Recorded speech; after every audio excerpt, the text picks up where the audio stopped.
Meningkatnya angka kemiskinan dan pengangguran menjadi catatan kepemimpinan pasangan wali kota dan wakil wali kota Palembang, Harnojoyo Fitrianti Agustinda, yang akan habis pada 2023.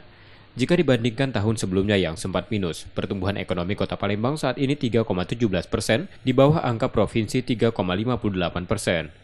Sementara itu, angka kemiskinan di Palembang masih berada di 2 digit atau 11,34% dan tingkat pengangguran 10,11%. Kenaikan angka kemiskinan salah satunya disebabkan pandemi COVID-19. Pada Musrembang RKPD Kota Palembang 2023, di akhir masa jabatannya, Harnojoyo berjanji menuntaskan janji kampanyenya yang belum terwujud, salah satunya pengentasan angka kemiskinan.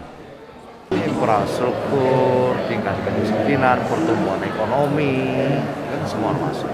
Pendidikan, alhamdulillah capaiannya terkait dengan pertumbuhan ekonomi yang tahun kemarin kita terkontraksi 2020, tahun ini sudah kita naik menjadi 3,5, target ke depan bisa sampai 6%. Kemudian pendidikan juga angka halaman hidup. Nah, begitu juga dengan